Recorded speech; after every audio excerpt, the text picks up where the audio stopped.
छत्रपती संभाजीनगरमध्ये निर्मला भालेराव यांच्या नेतृत्वाखालील जिल्हा महिला आघाडीने ग्रामीण हमी योजनेतील भ्रष्टाचाराविरोधात 1 महिना उपोषण केले होते। परंतु अचानक 2 दिवसांपूर्वी त्या बेपत्ता झाल्या। त्यांच्या मुलीने पोलीस ठाण्यात तक्रार दाखल करत म्हटले आहे की उपोषणादरम्यान त्यांच्या आईवर काही अधिकाऱ्यांनी दबाव टाकण्याचा प्रयत्न केला होता आणि तिने संशय व्यक्त केला की त्याच अधिकाऱ्यांनी काही कट रचला असावा। या प्रकरणाची तातडीने चौकशी होऊन सत्य बाहेर यावे अशी मागणी निर्मला भालेराव यांच्या मुलीने केली आहे।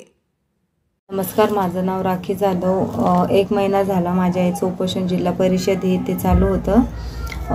4 ते 5 दिवस तिचं उपोषण आमरण उपोषणमध्ये चालू होतं, पण तिला काही अधिकाऱ्यां लोकांच्या धमक्या येत होत्या की तू उपोषणमधून उठून जा, ते बॅनर काढून टाक।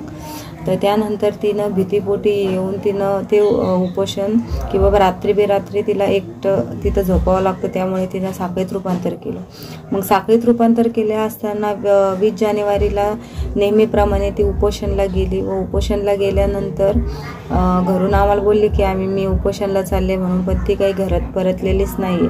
20 जानेवारीला ती 8च्या दरम्यान गेली होती घरातून, पण ती परतलीच नाही आहे। त्यामुळे आम्ही काल सिटी चौक पोलीस स्टेशनमध्ये NCR दाखल केला।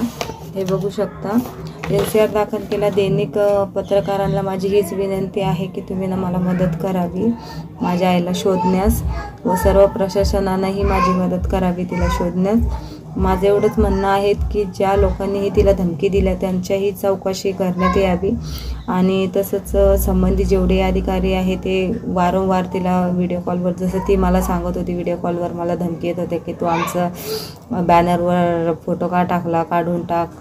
परत तिला जीवे मारण्याच्याही धमक्या येत होत्या। तसंच मग मला खूप भीती वाटते तुम्हाला सांगताना सुद्धा, पण माझा संशय तर पूर्ण अधिकारी लोकांवरच आहे, कारण की घरात पण भांडण नाही किंवा आजूबाजूला असा काही ताणतणाव नाही जेणेकरून ती घरातून चालल्या जाईल।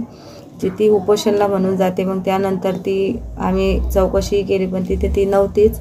माझी एकच म्हणणं आहे की लवकरात लवकर सर्वांनी याची चौकशी घ्यावी, आणि जे काही पण जिथं जे काही असेल तर माझा संशय पूर्ण अधिकारी लोकांवरच आहे, जसं की RK मुळे, भोंडवे, धनवई, दादू यांच्या, डावरे साहेब यांच्यावर सर्वांवर माझा संशय आहे। तर प्लीज करून माझी एक नम्र विनंती आहे की तुम्ही लवकरात लवकर त्यांचाही विचार व पूछताछ करावी आणि काय आहे ते एवढं बघावं।